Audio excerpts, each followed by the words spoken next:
But what a lot of people don't realize is even when there's genetic predispositions, there's the epigenetics that can be changed. And so how that is expressing in your life, they found that when the parent was really struggling with something, then it's more likely the child will struggle with that. However, when the parent heals, that also gets passed down. And that's one of the beautiful things is when we heal ourselves, we actually help to break the chain for the generations to come. So there is hope. And I've seen people come in with things that they've struggled their entire life with, and they've been told, even by doctors, that they were just going to have to continue taking this pill the rest of their life. And it was always going to be a struggle. And I've seen them heal from it.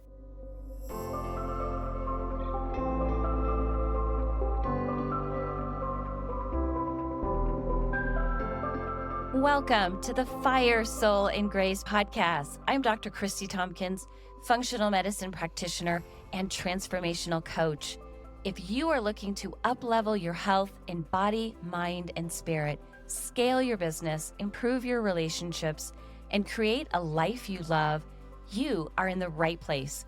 Every other week, we'll bring you a topic and feature incredible guests worldwide. Be inspired and feel empowered to live your life with greater joy, meaning, and purpose. I'm excited you're here. Let's get started. Welcome to the Fire, Soul, and Grace podcast. I'm Dr. Christy Tompkins, and I am really excited. Today I have with me Dr. Ashlie Bell. Dr. Ashlie is an internationally renowned brain health expert and respected leader in the fields of neuromodulation, integrative medicine, and mental health. She is the owner and director of NeuroGrove, as well as a neurotherapist, researcher, public speaker, and published author. Dr. Ashlie has worked in the fields of health and mental health for over 17 years and is well known for her specialized knowledge in brain-based assessments and interventions, as well as integrative mental health and the treatment of trauma-related challenges. Welcome to the show, Dr. Ashlie.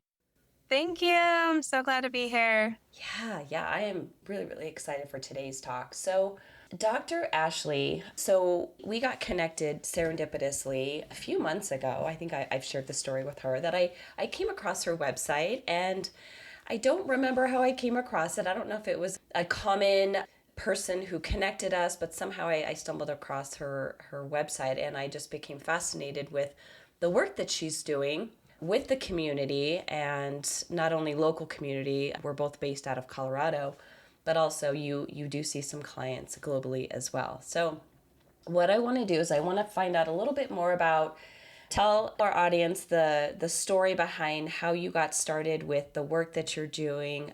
You have a very fascinating background in social work, and that kind of led you down different paths and so on. And so tell us a little bit about the backstory of what led you to where you are today. Yeah, I will do my best to keep a very long story short. But it's been quite a journey. And it's interesting because there's just been this built-in piece in me that is driven towards purpose and impact. And so I think a lot of my journey was searching for that impact. Where can I make the most impact on the world? And in that, it's almost like I was chasing suffering. And so I was seeing, okay, where's the most suffering and how can I help with that? And so with that journey, I started out more on the path of poverty, right? That was my first target. And I even, developed a program for homeless when I was still in high school. And then I went into social work for my undergrad, and I wanted to solve world poverty because I've always had very small goals. And so I started to research that, started to get involved in that world, and that led me to more of an international social work focus. I've always been obsessed with travel, and I used to just flip through the National Geographic magazines when I was a kid and dream about going to all these places. But I didn't want to just go and, have fun or be a tourist. I wanted to go and make an impact, right? So got into the field of international social work and did some international work with poverty, also with some some natural disasters. And in that, I had some incredible experiences. I met some incredible people. And I also saw how in a lot of these situations, a lot of these populations, they were actually quite happy. They were actually seeming happier than a lot of people in these first world countries who have all their needs met. They had beautiful family relations and community. In the natural disasters, we also saw that there's this response that we don't often hear about. We have our fight or flight and we have our freeze. There's another one called tend and befriend. And that's one that tends to come up when people are in a shared experience like a natural disaster, where a lot of people actually band together and they support one another. And that is a very protective response that doesn't tend to lead to the same detrimental PTSD and long term effects, right? So then I started to explore a little bit further and started doing some counseling work. And what I was realizing is people were having some of the most detrimental effects when it was interpersonal trauma, one person upon another, right? So that's what led me to my master's degree, where I studied clinical social work to enter more of the psychotherapy side of things and really specialize in the interpersonal trauma.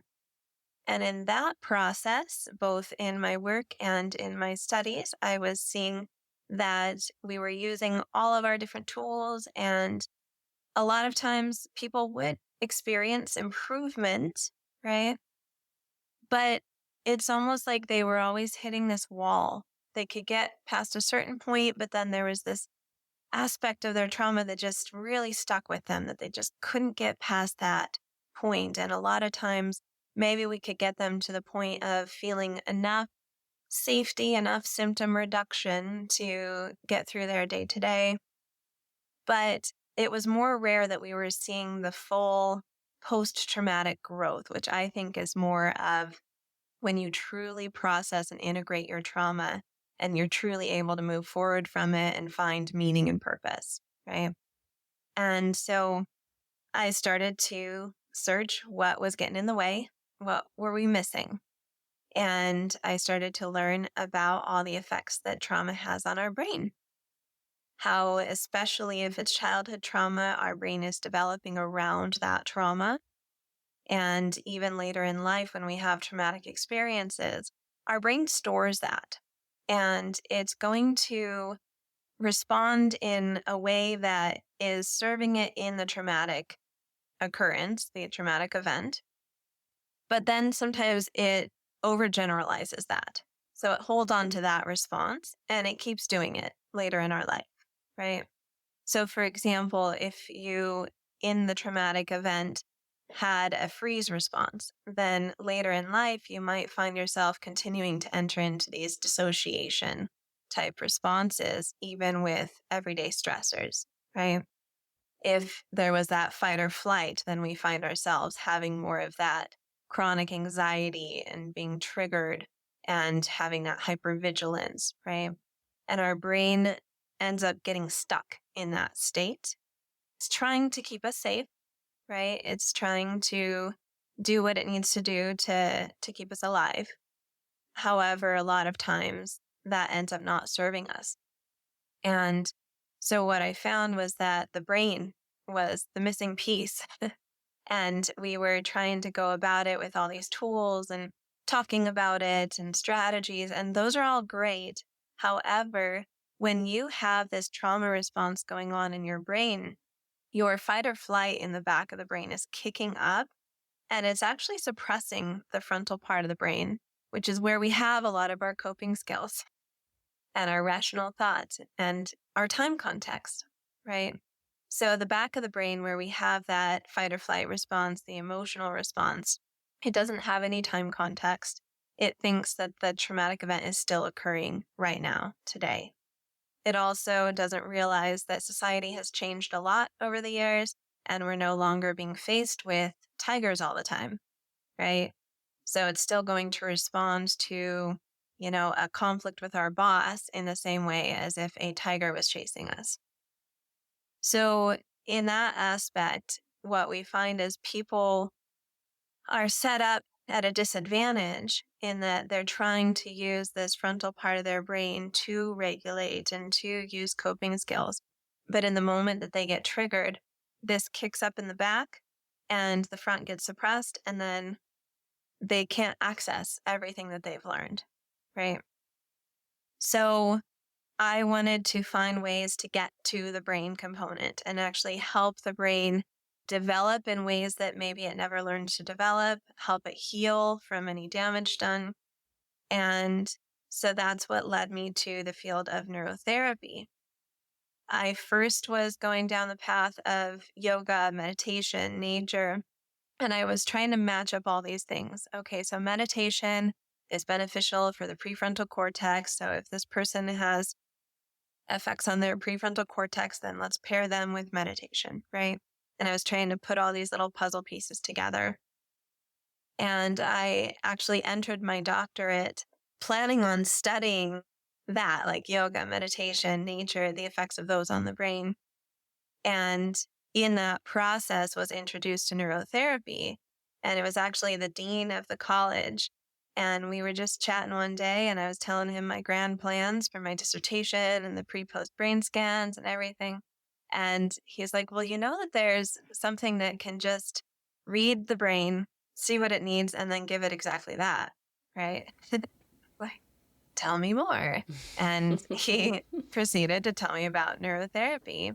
And the more I looked into it, and then I wanted to be my own guinea pig. So I wanted to experience it and really see if it worked. So I went through the process myself. And then I started doing an internship in that field. And the results that I was seeing was just baffling, right? People coming in with really severe trauma and getting to the point by the end of their program where they were a transformed person, right? And they could really shine and be like everything that they were meant to be, right? And so that was just such a contrast from what I had been seeing in the field of trauma therapy. And so I was more bought in, of course.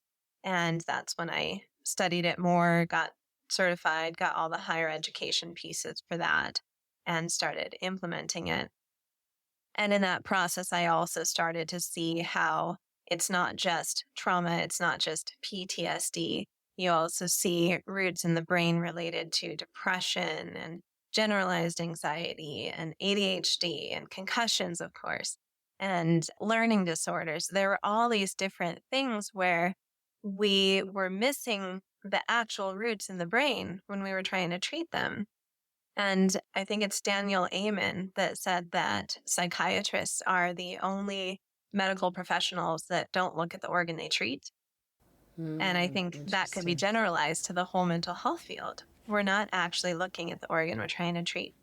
So that led to the neurotherapy piece, started my practice working with a wide variety of individuals and scanning the brain, seeing what it needed, doing some of the various neurotherapy modalities. We can talk a little more about those, but I was seeing a lot of impact there. And then I also simultaneously was going through my own health journey and going through functional medicine for myself and my own healing, and realizing in that how interconnected every system was and how it all affected the brain.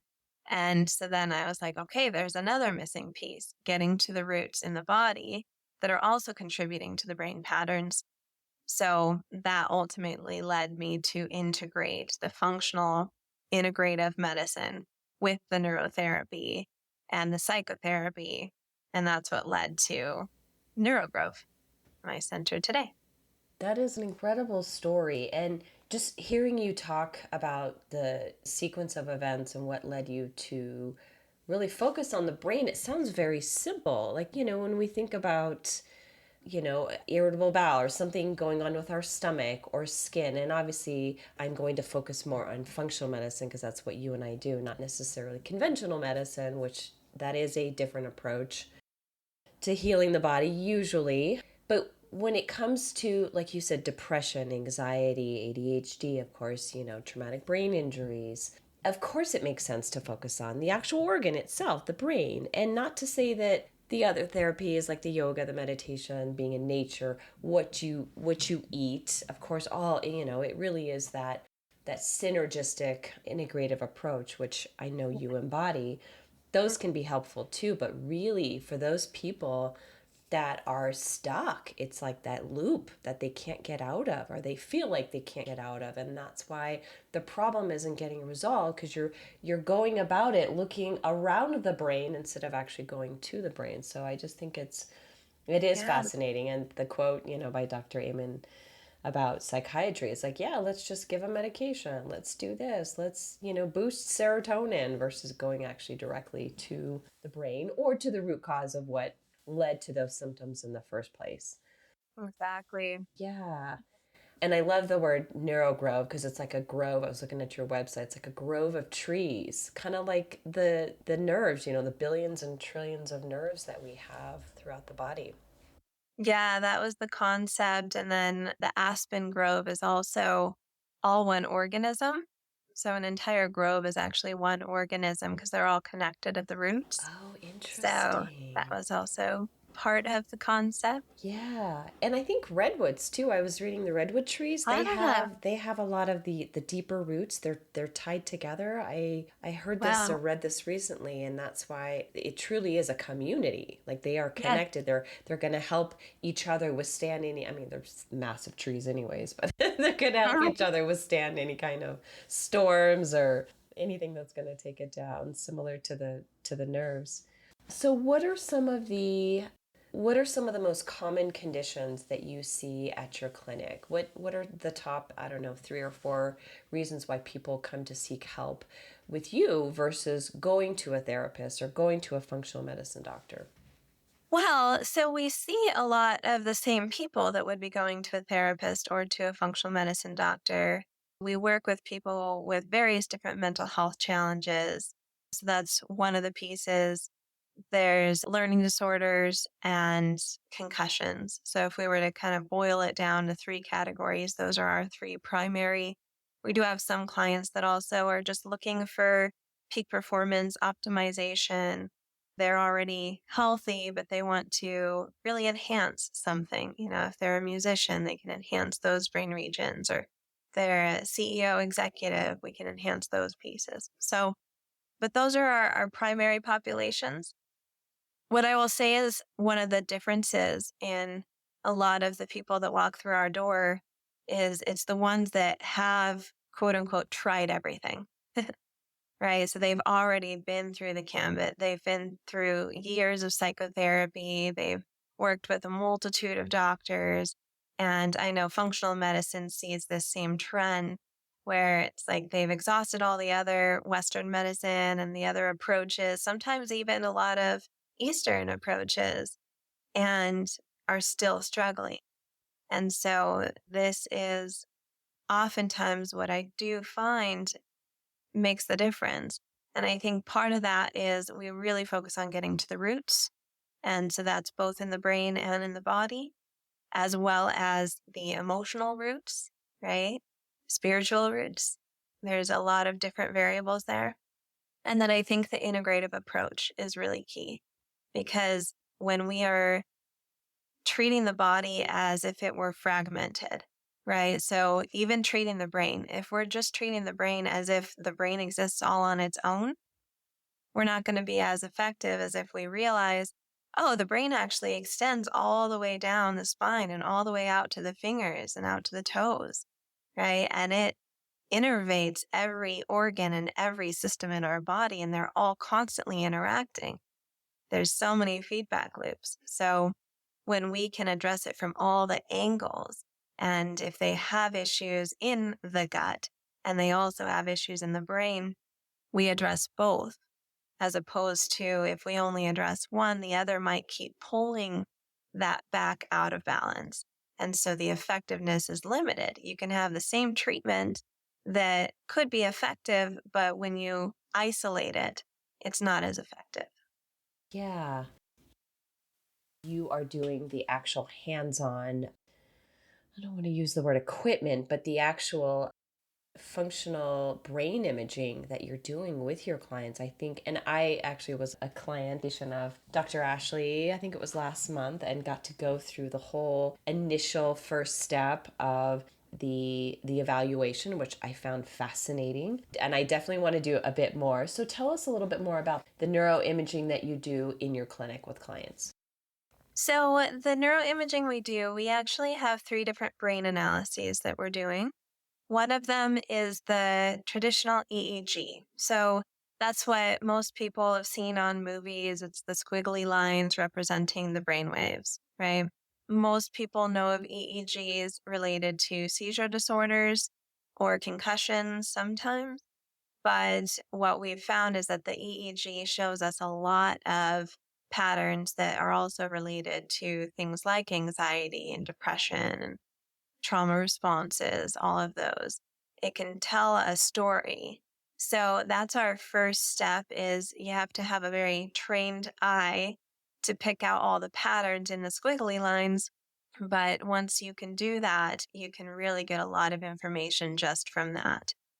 Then we have a quantitative EEG, which is where we take that person's brainwaves, we compare them against others their age who are healthy, high functioning individuals, and we see where it differs. So, where is the brain producing more or less of particular frequencies compared to their peers? Okay. And that gives us more information. It's not the whole story yet, but it gives us some clues. Okay, so if we're way out here on this one metric, more often than not, it's related to something that's getting in their way, right? So then we get to explore how does this match up with symptoms? How does this match up with where people are struggling? And then we have the more advanced technology called SW Loretta. That is a 3D source imaging. It's the most advanced technology we have in the field. And it's been a game changer because that one can get deeper down in the brain than traditional EEG. We can see all the way down to the thalamus, the amygdala, the cerebellum, parts that we couldn't previously access with traditional EEG. And often I'm finding that a lot of, especially mental health and learning challenges, come from deeper regions, right? So, with this technology, we can really analyze the different parts of the brain that are struggling. How exactly are they struggling? Are they going too slow? Are they going too fast? Do they have too much power, not enough power? And then we can look at connectivity. So we can see how entire networks are functioning, how this brain region is talking to that brain region, where are we having some cut lines of communication, which is going to, of course, affect a lot of our processing. So it gives us so much information that can help us really determine what is underneath any symptoms a person is experiencing, like the anxiety. We see excess in the fear centers of the brain, usually in fast frequencies. Okay, if somebody is struggling with insomnia, we might see deficiencies of delta brainwave sleep frequencies within the regions related to our circadian rhythm, right? We might see pattern, of course, with a concussion where wherever the brain was hit, we see an excess of slow frequencies that's going to affect that person's ability to, say, think clearly. Whatever that brain region is responsible for is going to be impaired, right? We can also see things like inflammation. So, a lot of times, if somebody has a lot of inflammation in their brain and in their body, we see specific patterns in this brain assessment related to that. We can see metabolic deficiencies. We can see if somebody has a heightened sensitivity to sound, right? It's all dependent on what part of the brain, what pattern is it producing. And a lot of times when I'm going through people's brain images, they feel like I'm reading their mind, right? Or I'm reading their astrology chart or something. It's like, You kind well, of I are, kind though. of am. Yep, that's exactly. Nailed it. It's not specific to where I can't read your thoughts, but I can see some of the states that your brain is getting stuck in that we can help get your brain unstuck from. So, yeah, so that's the imaging side of it. And then that's combined with a more comprehensive assessment to look at the rest of the system, history, systems in the body. Yeah. And what's interesting is, like you said initially, people are coming in for a particular reason or a set of reasons, and a lot that either wasn't getting addressed by mainstream medicine or functional medicine. What percentage of people, or approximately, they come in for one reason and you look at their brain and you're like, oh, looks like this is maybe inflammation or some sort of trauma from, because a lot of us, as you and I both know, we store our trauma in the body, and we can store it in certain organs, certain cells, but we can also store it in the brain, or both. How often are people surprised that you're able to see something that either they forgot about, they thought they healed from, or that just has been kind of like that low burning flame for so many years that it's just like they've just learned to deal with it? How often does that happen where it surprises them and it surprises you what you find? It's pretty frequent, actually. And part of that is just people often, they're not that familiar with neurotherapy, right? I think it's one of the best kept secrets in the mental health field and in the brain health field is people don't know what it can address. So if they were told it can help with their ADHD, they come in for ADHD, but they don't realize it can help all these other things. So they're not reporting that right off the bat as their primary concern. So part of it is that. And then as I'm going through the brain, I'll be asking them, like, oh, do you struggle with this? And how are you doing with that? And then we start to find all these additional things where they're like, oh, you can help with that too? So that's part of it. And then we do see a lot of concussions that either had never been diagnosed or they thought it had healed, but it hadn't. Sometimes we even see where somebody had undiagnosed concussion from an accident when they were 4. And then after that, they started to develop some challenges, whether that was like learning challenges in school or they started to have a lot of anxiety or depression. And when we really look back at it, we realize, oh my gosh, this probably started with a concussion and it was never effectively treated. And then they continued to live their whole life with that. Right. So that's one of the surprising things is when we really dig into it, we can start to see, okay, yeah, this exact pattern would relate to, something at this age. And we look at the dynamics of the accident that happened and where the brain would have hit the inside of the skull. And then we can see where there was likely a concussion. Obviously, we don't have the brain scan from before the accident when they were 4. That's one of my goals in life is that we would have this be a part of our annual exam. But lots of times we do see additional things that people didn't realize. Yeah. Or they don't tell me about it until I ask. And then they're like, oh, yeah, okay, yeah, you can see that. Yeah. And what's interesting is that I think for some people, actually a lot of people, I find this a lot with my clients. They'll say, oh, my mother struggled with depression, or my father struggled with anxiety, or, addiction runs in our family. And not to say that there isn't that genetic tie or tendency, predisposition, but it also, with the work that you do, it also makes it very personalized, not only with the evaluation and the treatment approach, but it allows people to see this is your body, this is your life, this is your life path, and you have the option now that you have the data, the information, the feedback in front of you. Now we get to do the fun work, or at least the maybe not fun, but we get to do the work to help you heal so that you're no longer struggling with ADHD or anxiety or depression or having trouble sleeping, and not tying it back to a family member or that genetic tie. Like it really kind of brings it back. It's like that personal accountability, which I think is, chronic inflammation or autoimmune disorders, which a lot of times people think, oh, because, or maybe not so much cancer in this case, but a lot of people will use that as a reason for, I'm just going to struggle with this because my mom did or my sister did. And so it really brings it back to that individual person that, yes, this is what's going on, but we also have the tools to help you. And in such Yeah. a deeper level with the work that you're doing with the imaging. And there can be some things like generational trauma. There can be brain patterns that are even passed down. But what a lot of people don't realize is even when there's genetic predispositions, there's the epigenetics that can be changed.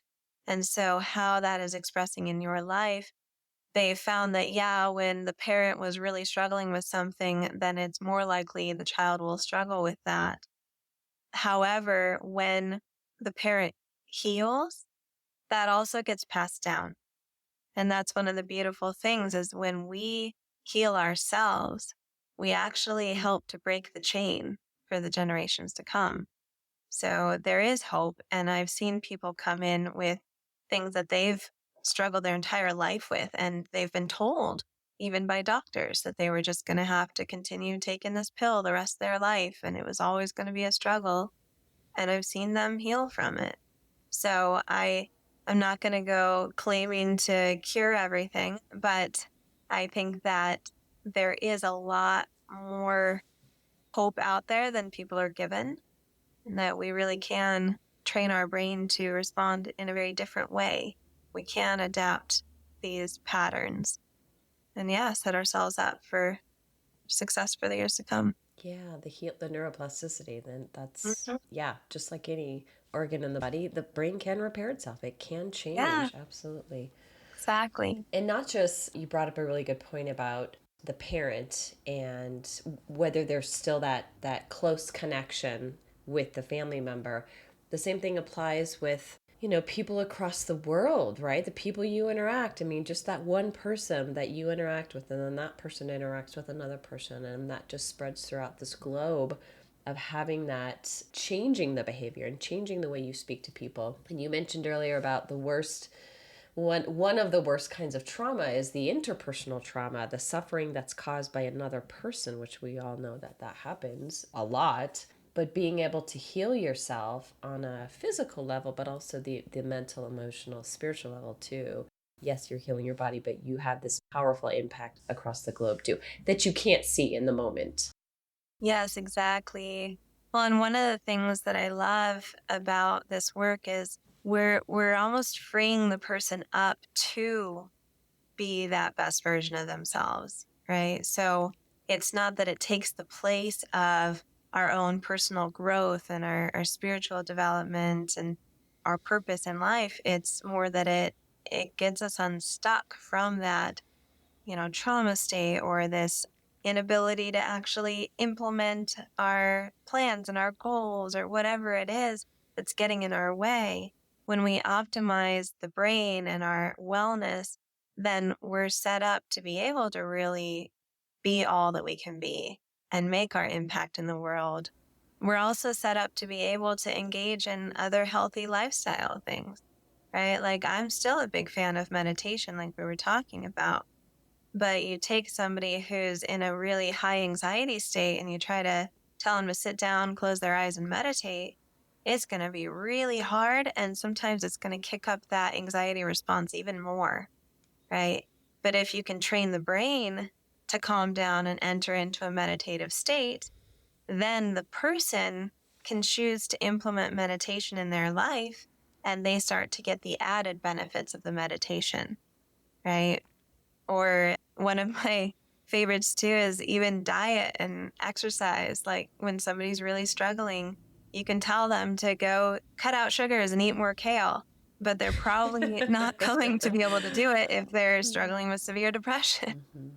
right? But when you get the brain functioning better, and for example, you repair some of those reward centers in the brain, then they're more motivated to pursue this healthy lifestyle, they naturally start to make changes to their nutrition and exercise and just the things that they're engaging in. So it's a beautiful thing. Even Yeah. substance abuse, right? Yeah. Like they naturally start to need it less. Mm-hmm.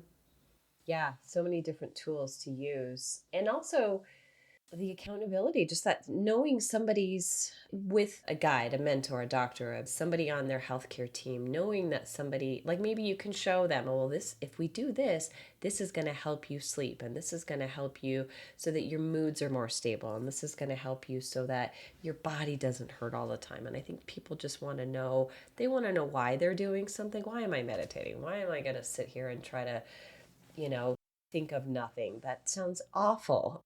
You can kind of explain to them what's going on, what are the possible benefits and outcomes of this, and eating kale, and what is this going to do, versus getting rid of the bagel you're having in the morning. Yeah, people want to know that, but they love the data. I know for me as a doctor, just people love looking at the test results. They like to see, what did my body show, and oh my god, that's so fascinating, or oh, what a bummer that either came back abnormal, and in some cases they're like, oh, how come it's normal? I thought for sure my thyroid was off, or I thought for sure. So people love to see that concrete evidence of what's happening in their body, because I think that's also a catalyst to get them to change. And I'm sure you Um, find that with the EEGs as well. yes, we do. And with the functional medicine testing, I completely agree. It's understanding the why. And not only the why, like you can understand, okay, this is why kale is good for you, but you can also understand, why does my body and brain in particular need more kale? As our example, right? That was even part of my own healing journey. And when I found functional medicine, because I had struggled with a chronic illness for 9 years, and there were, it was multi-systemic and inflammation and gut issues and all these things. And one of the biggest roots that I later found through functional medicine was that I actually had parasites from my time in Ecuador that had never been diagnosed. That Western medicine had told me I don't have parasites, because that was my first suspicion. And so in that process, I tried so many different things, and I tried every diet out there, right? Because I was trying to find something that would help. And one of my biggest vices, per se, is sugar. Okay, I love sugar. And I've made a lot of adaptations to my diet over the years, but it's still definitely something that I enjoy and I like to treat myself to sometimes. But at the time, I was really struggling, and sugar not only just made me feel better emotionally, but it actually gave me a little bit of like this like energetic boost. And it's like, okay, I can eat a little sugar and I can keep going. I can push through this, right? So I tried cutting out sugar at different times, but I really struggled to stick with it long enough. Or I would try a diet, like, you know, I'm going to go vegan, and I'd do it for like 2 weeks. And then I'd be like, okay, well, I'm not really feeling the benefits. I'm not really feeling better. So I'm not going to stick with it. Right. But once I had the test that showed, oh, you have these parasites feed on these foods. So if you eat those foods, you're allowing them to continue multiplying in your body. Then I was a lot more motivated to stick with a diet, because I knew exactly why I was doing it for me, and had clarity on like which things to eat, which things not to, because I was doing it the natural approach, just starving them to death. And then I was able to overcome this chronic multisystemic illness that I'd been dealing with for so many years within about 3 months, and able to really implement all of these healthy changes to my diet because I knew what I was actually addressing.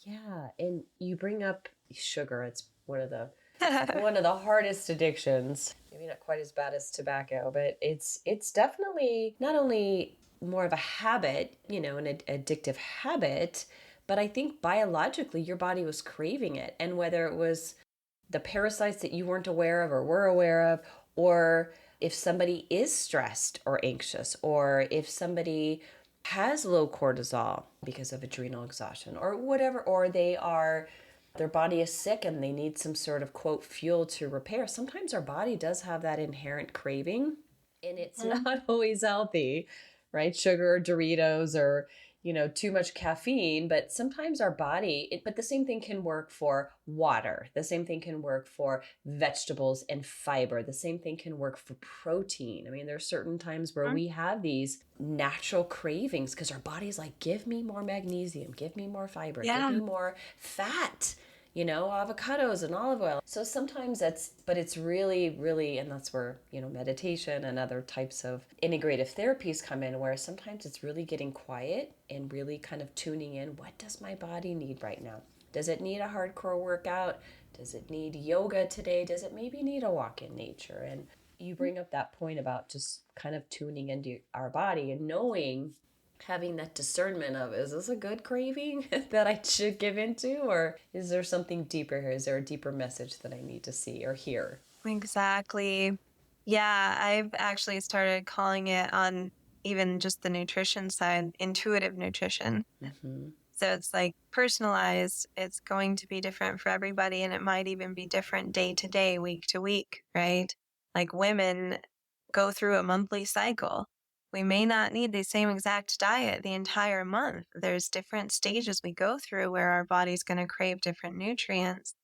And so when we can really tune our intuition, then we do learn to give our body what it needs, right? We also learn to ask, okay, why am I being called to sugar right now? What is underneath this? Is there something that I'm actually trying to escape, right? Is there something I'm trying not to feel or trying to, create, right? Force. So it's a good tool to use where it's like we don't have to shame ourselves, but we can use it as a cue to ask some questions. Yeah, and I wish more people, maybe through this podcast, maybe more people will tune in a little deeper. So you do neurofeedback and biofeedback, and I know biofeedback, it's maybe a more common term. Share with us the difference between the two, what kind of information you glean from this, and what are the benefits of both? For sure. Yeah, so biofeedback is actually an umbrella term for neurofeedback. Neurofeedback is the EEG form of biofeedback, or like the brain part of biofeedback. But the whole concept of biofeedback is that you're using interface with a computer, right? So in neurofeedback, it's a brain computer interface. In biofeedback, you may be reading the heart, the nervous system, muscle tension, skin conductance, various different things that also give us information on the state of the body. And as we're reading those different metrics in the brain and the body, then the computer is interpreting that and giving you feedback. And the feedback is in a form that our brain can interpret, which is usually in the form of sensory cues. So, for example, audio and visual cues that are telling your brain what is going on inside of your brain or what's going on inside of your body, right? So it's fascinating because what we've found is that when the brain has that information and has that feedback, it can change things, right? So one of my favorite studies was one of the first ones in biofeedback, where they put this needle electrode in people's thumbs. And they were trying to see if people could control the firing of this little group of neurons in their thumb on command. And of course, when we think about it right now, like I have no idea whether, how the neurons in my thumb are firing. But when I get the feedback, then I can see when they're firing, right? So in this group, they found that once people could see when the neurons were firing, then they could actually use their mind to change the rate at which those neurons were firing. And they could speed them up and they could slow them down. So our mind is very powerful, but when we have a direct feedback mechanism, it is more powerful. It can take control a little bit more, right? So we've also been able to use that for the heart and for the nervous system. So, for example, we're looking at the sympathetic and parasympathetic branches. Sympathetic is known as more of our activating stress type response. And then the parasympathetic is known more for like rest and digest, our relaxation response. That one can also contribute to dissociation. So a lot of people just think parasympathetic, all good, but too much of that can also create issues, right? So we want to find appropriate balance between the two. And when the biofeedback is reading the activity of the nervous system, we can naturally train our nervous system to find that balance, right? The same goes for the brain and neurofeedback. So the neurofeedback is more complex because we're looking at multiple brain regions, frequencies, connectivity metrics. So I like to imagine that one like a globe. And in this globe, you have all these metrics that we're training: the brain region and this frequency, that brain region and that frequency, these two communication, right? And then we have the optimal range of activity for each of those metrics. And so I see that as a smaller globe within this larger globe. So we're starting out here and it's farther outside that optimal range.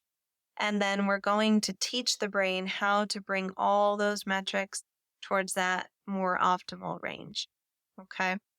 So we have to be able to read all those metrics in real time. And we have to be able to communicate with the brain to tell it when it's on the right track. So one of my favorite methods for this is connecting the brain activity to a movie, because people like movies. Mm-hmm. And movies have the benefit of both audio and visual stimuli. So in one of our brain computer interface software, we can read the brain activity. When the brain does what we're asking it to do, meaning bringing those metrics closer to the healthy range, the movie zooms in, sound comes in with it. And when it pops outside of that healthy range, the movie zooms out, sound goes out with it. So it's almost like this game of hot and cold. The brain, is moving in the direction we want, then it gets the green light, right? It gets the positive audio and visual cues to say, yeah, that's it. You're on the right track. And then when it's, taken the wrong direction, then we say, no, you come back here, right? The brain loves reward. That's actually how it learns. And it learns that way throughout our entire life. So that's also part of why the brain can be neuroplastic even into our, 70s, 80s, 90s, right? It gets a little less neuroplastic, but it can still definitely change. So with that said, the additional benefit of something like a movie is your brain interprets that as a reward. It's kind of like when you're training a dog, you get it to sit, you give it a treat. Then the dog starts to associate sitting with the treat and it starts sitting a lot more, right? The brain does the same thing. We're watching all these metrics on the screen as they're doing the training. And in the beginning, it's just kind of doing its own thing. And then it starts to realize, oh, every time I do this, then I get a treat, right? I get the movie on. And I want to see the movie because my human wants to see the movie, right? And so when it successfully brings the movie in, on the neurological level, it shoots out dopamine, right? So it's expecting that reward. That reward was fulfilled. It gets a dopamine hit, right?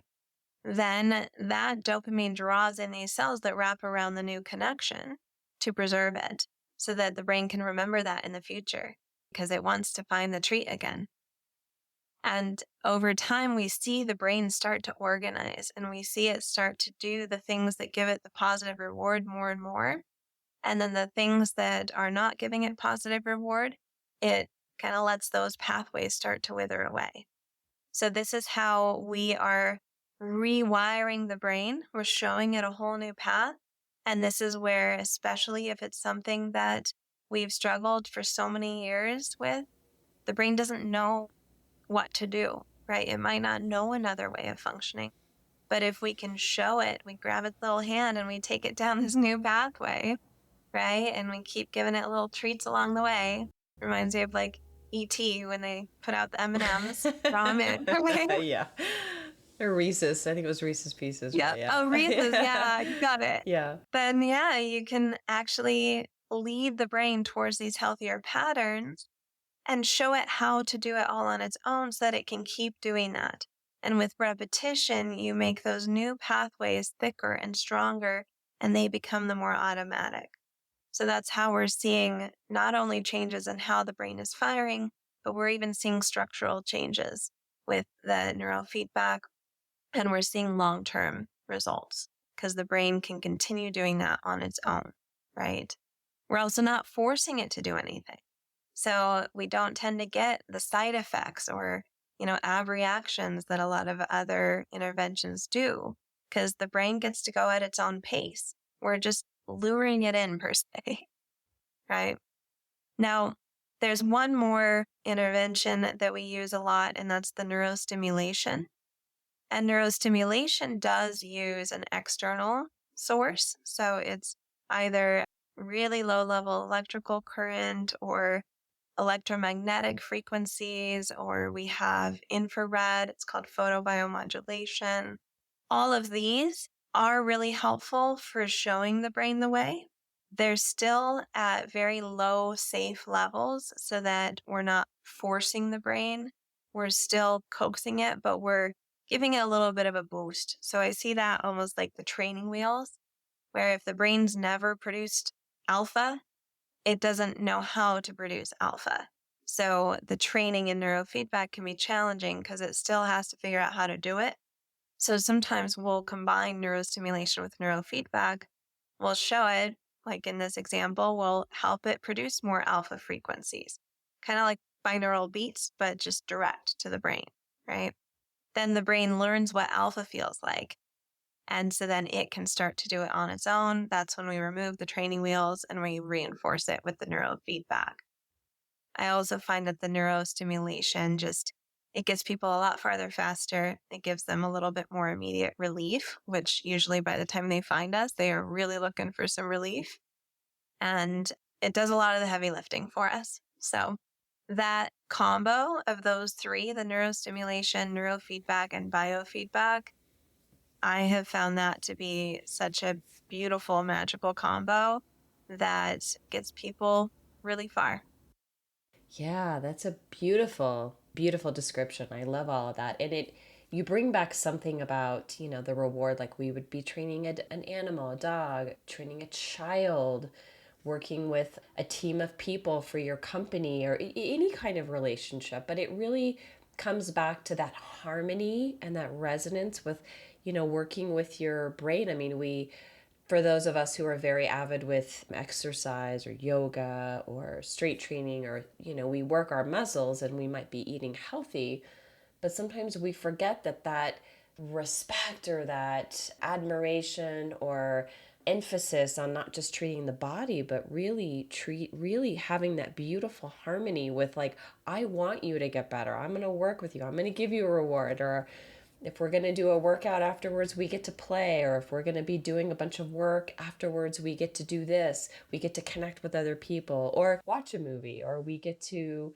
I love that reward because it really just further reinforces the beautiful connection that we should have with our brain, that a lot of us, we don't think about that, right? It's like, it's our brain. It's literally like, it's this powerful, magical, incredible organ, but it does so much more than I'm sure we even are even aware of at this point. But giving that, what's the reverence? I think that's the word I was looking for. Giving it that reverence that I want to work with you. And I want this to be that symbiotic relationship so that I can get better quicker. And I love that you're integrating the neurostimulation and the neurofeedback and the biofeedback together to just further expedite that. And it saves, I'm sure it shaves off years of therapy and years of other types of modalities that they may not need. Yeah. You reminded me of a dog trainer we worked with because I have a little therapy dog trained to, be that therapeutic support. And one of the things he says is reactivity, reassurance reinforces. So the reactivity, it's like with a dog, like they do something that you don't want them to do, and you say, no, bad dog, right? It actually consolidates it in their brain because it got a response. And so sometimes it actually enhances it. And it also gets them in this like chaotic brain to where then they're not in their prefrontal and able to really listen to your, guidance. And then the reassurance side, say, something falls and the dog runs away and I was all scared of the thing that fell. And you're like, oh, baby, it's okay. Oh, then that reinforces to the dog that it should be afraid, right? That the world is scary. And so he talks a lot about like how we can guide the dog and train it to where it has these really calm, appropriate responses to things and can really listen. But it's interesting thinking about that because it's very similar with kids, right? We see that sometimes you yell at them and it gives them attention, right? And even if it's negative attention, it's something. So they keep doing it, right? And what we don't often realize, as you're saying, is that that's our entire life. It's not just dogs and kids, it's also how our brain is responding. And so, how we even treat our own brain, right? If we're just like, stop being anxious, we're actually amplifying the anxiety, Yeah, right? It's absolutely. like, don't think about the pink elephant. What's your first thought? The pink elephant, right? So, I Especially love when what it you're, comes to failure, right? Like we're the hardest yeah. on ourselves if we didn't do something the right way or yeah, and Mhm. yeah, I think that needs to be reprogrammed is how we speak to Yeah. ourselves, how we treat our brains. Yes. And what are we moving toward rather than what are we trying to run away from or trying to get rid of or resist? If we actually redirect our focus on what we're moving towards, right? What do we want to align with in our life? And that is going to be giving us that positive reward response and moving us in the direction which naturally may move us away from this direction over here that is harming us, right? But putting all of our focus on the harm side is amplifying it. Yeah, wonderful, wonderful. So as we wrap up today, I want to ask you just a really, I think it's a really special question. What are three things that you love to do that really nourish your body, nourish your brain, and nourish your soul? Things that really ground you and make you feel really, really relaxed and peaceful that you turn to. Nature would be Mm-hmm. the first one. Time in nature. There's just so much that nature has to offer us. And I think a lot of illness, this is my own personal theory, but I think a lot of our illness is tied to some of our disconnection with nature. So getting back into nature is very healing and grounding for me. I do kind of nerd out on nutrition sometimes. And one of my favorite things is to try to make delicious food healthy and healthy Mm-hmm. food delicious. Mm-hmm. Because for whatever reason, a lot of times those are two different categories. And so I actually really love like cooking and experimenting with ingredients to make like delicious but nourishing food. And then the last would be along the lines of meditation. And meditation for me sometimes is just sitting still and being. And then sometimes it's in the form of like a walking meditation or some like yoga movement. It shows up in different ways in my life, but it falls under that umbrella of like meditative practices. Wonderful, wonderful. So thank you, Dr. Ashley. I've really, really enjoyed today's show. I've gotten to know a little bit more about you and the work that you do. Where can people find you? Website, social media? Yeah, so our website is pretty simple. It's just neurogrove.com. So Neuro for the brain, neuro, grove like an aspen grove.com. And then our Facebook and Instagram are the same, NeuroGrove. Perfect. So facebook.com/NeuroGrove. Instagram, facebook.com/NeuroGrove. So Perfect. we keep it easy. Yeah, simple's good. Simple's good. Thank you so much, Ashlie. Of course. It's been a Thank you. pleasure. I love this. I love this information, and I think our listeners are going to love it too. So thank you so much for joining us today. Such a pleasure. Thank you for doing this. Thank you. Thank you so much. Thank you for listening to the Fire, Soul, and Grace podcast. Share this episode with someone in your life. Subscribe to this podcast so you can hear more valuable content on how to live your best life. Be sure to connect with us at firesoulandgracepodcast.com, and please join us in the next episode. The views and opinions expressed in this program are solely those of the host and the guest and are not intended to provide, nor are they a suitable substitute for professional care by a doctor, therapist, mental health professional, or other qualified medical professional.